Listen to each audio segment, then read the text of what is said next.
अस्सलामु अलैकुम, मैं हूं शाह रसूल, आप देख रहे हैं टेक्नोलॉजी। दोस्तों, आज की वीडियो में हम बात करेंगे 20 से 25 हज़ार रुपये के प्राइस रेंज में मिलने वाले मोबाइल फ़ोन के बारे में। तो अगर आपका बजट 20 से 25 हज़ार रुपये है और आप कोई मोबाइल फ़ोन ढूंढ रहे हैं तो आज की वीडियो आप ही के लिए है। अब ऐसा नहीं है कि इन फ़ोन के अलावा जो आज मैं इस वीडियो में आप लोगों को बताने वाला हूँ, इसके अलावा कोई मोबाइल फ़ोन मार्केट में नहीं है, लेकिन ये जो मोबाइल फ़ोन है ये मेरी तरफ से आप लोगों के लिए रिकमेंडेशन है। इनमें से कोई भी फ़ोन आप परचेज़ कर सकते हैं। इसके अलावा मैं आपको बता दूं कि फिलहाल चूंकि अक्टूबर 2018 चल रहा है, तो फिलहाल जो मोबाइल फ़ोन मार्केट में अवेलेबल हैं, आज की वीडियो उसी के हवाले से, उन्हीं में से मैंने मोबाइल फ़ोन आप लोगों के लिए सेलेक्ट किए और मैं आपको बताने जा रहा हूं। अगर अक्टूबर 2018 के बाद कोई मोबाइल फ़ोन लॉन्च हो जाता है मार्केट में तो जाहिर है वो मोबाइल फ़ोन आज की वीडियो में शामिल नहीं है। स्टार्ट करते हैं। सबसे पहला फ़ोन जो 20 से 25 हज़ार रुपये के प्राइस रेंज में जो मैं आपको सजेस्ट करने जा रहा हूँ वो है Xiaomi का S2। Xiaomi S2 जो मोबाइल फ़ोन है वो बहुत ही अच्छे हार्डवेयर में लॉन्च किया था Xiaomi ने, लेकिन यहाँ पे प्राइस थोड़ी सी ज़्यादा रखी थी, तो इस वजह से वो ज़्यादा बिजनेस नहीं कर सका, लोगों ने उस फ़ोन को ज़्यादा परचेज़ नहीं किया। लेकिन फ़िलहाल इस वक्त वो एक बड़ी सेल में लगा हुआ है daraz.pk पर भी, और आप ऑफलाइन मार्केट में जाके आप मोबाइल मार्केट में भी वो फ़ोन परचेज़ कर सकते हैं। तो इस वक्त वो 24 हज़ार रुपये में मार्केट में अवेलेबल है, और मार्केट से अगर आप लेते हैं तो 23 से 24 हज़ार रुपये का आपको मिल जाएगा। यानी दराज से अगर आप लेते हैं तो आपको 24 हज़ार का ही पड़ेगा, 23,999 रुपये की वहाँ पे रेट लगे हुए हैं। और अगर आप मार्केट जाते हैं, ऑफलाइन मार्केट जाते हैं, तो वहाँ से आपको मुमकिन है कि 22-22.5 हज़ार रुपये में भी ये फ़ोन मिल जाएगा। और अच्छी बात ये कि इस फ़ोन का ये 4 GB रैम और 64 GB रोम वाला वेरिएंट इस प्राइस में मिल रहा है। तो ये सबसे पहला फ़ोन, अगर आपके पास 20 से 25 हज़ार रुपये की प्राइस रेंज है तो जो पहली रिकमेंडेशन मेरी तरफ से आप लोगों के लिए है वो है Xiaomi के S2 की। आप ये फ़ोन परचेज़ कर लीजिए, डेफिनेटली एक बेहतरीन फ़ोन है। इसकी कुछ कॉन्फ़िगरेशन मैं आप लोगों से शेयर करता हूँ। इस फ़ोन में आपको स्नैपड्रैगन 625 का चिपसेट मिलता है। इसके अलावा एड्रीनो 506 का जो है आपको GPU मिल जाता है, और जैसे मैंने आपको बताया कि 4 GB रैम और 64 GB रोम वाला वेरिएंट तकरीबन आपको 22-22.5 हज़ार रुपये में फिलहाल मार्केट में मिल रहा है। इसके अलावा अगर कैमरास की बात करें तो बैक में यहाँ पे आपको 12 मेगापिक्सल का 2.2 एपर्चर वाला कैमरा मिलता है, और उसके साथ 5 मेगापिक्सल का डेप्थ सेंसर वाला कैमरा मिल जाता है। सेल्फी की बात करें तो यहाँ पे आपको 16 मेगापिक्सल का सेल्फी वाला कैमरा मिल जाता है। एक और चीज़ आपको बताऊँ, जो बैक कैमरा है उसमें अगर आप वीडियो रिकॉर्डिंग करते हैं तो यहाँ पे आपको इलेक्ट्रॉनिक इमेज स्टेबलाइजेशन भी मिल जाती है। इसके अलावा इस फोन में आपको फिंगरप्रिंट सेंसर मिल जाता है, एक्सेलेरोमीटर, जायरो, प्रॉक्सिमिटी, कॉम्पास जैसे सारे सेंसर मिल जाते हैं। अगला फोन जो मैं आपको रिकमेंड करने जा रहा हूं 20 से 25 हज़ार रुपये की प्राइस रेंज में वो है Xiaomi का Mi A2 Lite। अब यहाँ पे अगर हम दोनों फोन का कंपैरिजन करें तो दोनों फोन में चिपसेट तो हमें एक ही मिलता है, स्नैपड्रैगन 625 मिल जाता है, लेकिन यहाँ पे इस प्राइस रेंज में आपको Xiaomi Mi A2 Lite में 4 GB 64 GB वाला वेरिएंट नहीं मिलता। इस प्राइस रेंज में यानी 20 से 25 हज़ार रुपये की प्राइस रेंज में आपको Xiaomi Mi A2 Lite का 3 GB 32 GB वाला वेरिएंट मिलेगा। इसके अलावा अगर हम बिल्ड की बात करें तो Xiaomi Mi A2 Lite की बिल्ड ज़्यादा अच्छी है। बैक पैनल जो इसका है यहाँ पे आपको मेटालिक वाला मिलता है। S2 का जो बैक पैनल है वो प्लास्टिक वाला है, तो थोड़ा सा यहाँ पे जो आपको इन हैंड फील होगी वो Xiaomi Mi A2 Lite की ज़्यादा अच्छी लगेगी। इसके अलावा अगर हम बात करें स्क्रीन की तो Xiaomi Mi A2 Lite में आपको Full HD प्लस स्क्रीन मिल जाएगी, और S2 में आपको Full HD स्क्रीन मिलेगी। Full HD प्लस स्क्रीन आपको यहाँ पे नहीं मिलेगी। इसके अलावा स्क्रीन की चूँकि बात कर रहे हैं तो Xiaomi Mi A2 Lite में आपको नॉच वाली स्क्रीन मिलती है और S2 में आपको नॉच वाली स्क्रीन नहीं मिलती।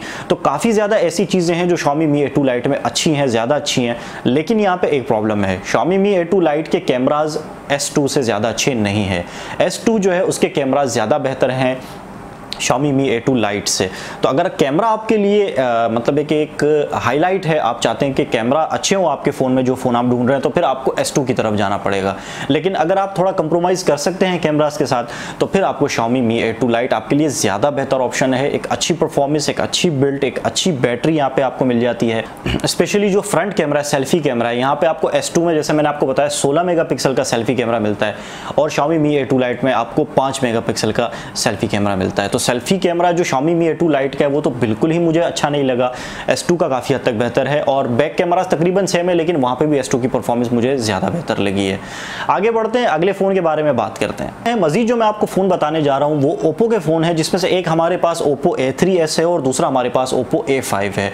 अब ये जो फ़ोन है इन दोनों में आपको स्नैपड्रैगन 450 का चिपसेट मिल जाएगा, लेकिन यहाँ पे कुछ फ़र्क है, स्पेशली प्राइस में बहुत ज़्यादा फ़र्क है। जब से डॉलर जो है बढ़ा है पाकिस्तान में, तो यहाँ पे ओप्पो A5 जो है वो 25,000 रुपये से आगे चला गया है। तो Oppo A5 अब 20 से 25,000 रुपये वाली प्राइस रेंज में नहीं रहा, लेकिन Oppo A3s जो है वो आपको 20 से 25,000 रुपये की प्राइस रेंज में मिल जाएगा। लेकिन यहाँ पे एक बड़ा मसला है इसकी रैम और रोम का। यहाँ पे आपको 2 GB रैम और 16 GB बिल्ट इन स्टोरेज वाला फ़ोन मिलता है, जो मैं आपको बिल्कुल भी रिकमेंड नहीं करूँगा, क्योंकि यार 2 GB रैम के साथ काम करना मतलब डे टू डे यूजेज भी आपको बहुत प्रॉब्लम हो जाएगी। इस फ़ोन की अनबॉक्सिंग की वीडियो इस चैनल पर मौजूद है, रिव्यू की वीडियो भी मौजूद है, उसमें भी मैंने आप लोगों को यही कहा था कि ये फ़ोन जो 2 GB रैम और 16 GB बिल्ट इन स्टोरेज के साथ आ रहा है ये बहुत ज़्यादा कम है, मतलब आपकी जो डे टू डे यूजेज है उसमें भी बहुत ज़्यादा प्रॉब्लम होगी। इसके मुकाबले में अगर हम A5 की तरफ जाते हैं, यहाँ ये प्रॉब्लम है कि ये अब चूँकि डॉलर की कीमत बढ़ गई तो ये 25,000 रुपये से ऊपर चला गया है। अगर आप 25,000 रुपये से ऊपर जा सकते हैं तो मैं फिर आपको यही कहूँगा कि आप Oppo A5 की तरफ जाएँ, क्योंकि यहाँ पे आपको 4 GB रैम और 64 GB स्टोरेज मिल रही है। दूसरा यहाँ पे आपको सेम स्नैपड्रैगन 450 का ही चिपसेट मिल जाता है, और ओवरऑल बाकी अगर आप देखें तो फ़ोन की स्पेसिफिकेशन है वो सेम ही है। इसी तरह आगे बढ़ते हैं, अगर हम Huawei की तरफ जाते हैं तो वहाँ पे हमें 20 से 25,000 रुपये की प्राइस रेंज में 2 फ़ोन मिलते हैं। एक है हमारे पास Honor 9 Lite और दूसरा है Y7 Prime 2018 वाला वेरिएंट। अब अगर दोनों फ़ोन का हम कंपैरिजन करें तो Honor 9 Lite जो है वो लॉन्च हुआ था दिसंबर 2017 में, और Y7 Prime 2018 वाला जो वेरिएंट है वो लॉन्च हुआ था मार्च 2018 में। तो इस हिसाब से हम यही सोचेंगे कि हम Y7 Prime की तरफ जाना चाहिए, लेकिन मैं आपको रिकमेंड करूंगा कि आप Y9 Lite की तरफ जाएं। उसकी वजह क्या है मैं आपको बताता हूं। सबसे पहली वजह जो है वो उसमें इसका चिपसेट है। Huawei के Y7 Prime 2018 वाला जो वेरिएंट है उसमें जो चिपसेट इस्तेमाल हुआ है वो है Qualcomm का Snapdragon 430 चिपसेट, जो कि 28 नैनोमीटर पे काम करता है। और इसी तरह अगर हम Huawei Honor 9 Lite की बात करते हैं तो उसमें जो हमें चिपसेट मिलता है वो है हाई सिलिकॉन किरण 659, जो 16 नैनोमीटर पे काम करता है। तो इसी वजह से मैंने आपको Honor 9 Lite जो है वो रिकमेंड किया। वो चिपसेट के हवाले से अगर हम देखें तो Honor 9 Lite ज़्यादा बेहतर है।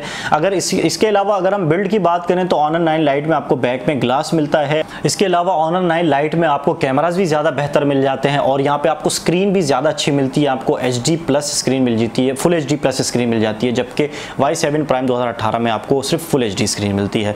तो ओवरऑल यहाँ पे अगर आपने Huawei की तरफ जाना है तो Honor 9 Lite ज़्यादा अच्छा ऑप्शन होगा 20 से 25,000 रुपये की प्राइस रेंज में। लेकिन मैं फिर कहूँगा आपसे कि इन तमाम फ़ोन्स के मुकाबले में जो मेरी रिकमेंडेशन है वो Xiaomi Mi A2 Lite या फिर S2 है। S2 ज़्यादा अच्छा है क्योंकि वहाँ पे आपको 4 GB 64 GB वाला वेरिएंट मिल जाता है और कैमरास भी ज़्यादा अच्छे मिल जाते हैं। बस यहाँ पे आपको बिल्ड जो है वो ज़्यादा अच्छी नहीं मिलती, और Mi A2 Lite जो है वहाँ पे आपको बिल्ड भी ज़्यादा अच्छी मिल जाती है। बाकी आपकी अपनी पसंद है, तमाम फ़ोन मैंने आपको बता दिए। इसमें से अगर आप Huawei की तरफ जाएँ तो कौन सा फ़ोन है, अगर आप Oppo की तरफ जाएँ तो आपको कौन सा फ़ोन आप ले सकते हैं, और अगर आप Xiaomi की तरफ जाएँ तो आप कौन सा ले सकते हैं। मैंने अपनी पर्सनल रिकमेंडेशन भी आपको बता दी कि Xiaomi के इन दोनों फ़ोन में से कोई एक फ़ोन ज़्यादा बेहतर है Oppo या Huawei के इन फ़ोन के मुकाबले में। उम्मीद है वीडियो आपको पसंद आई होगी। वीडियो पसंद आई तो वीडियो को लाइक ज़रूर कर लीजिएगा। इन फ़ोन के हवाले से किसी किस्म का कोई आपका सवाल हो तो नीचे इस वीडियो के नीचे मुझसे कमेंट करके पूछ लीजिएगा। अपना ख्याल रखिएगा, मिलते हैं अगली वीडियो में। अल्लाह हाफ़िज़।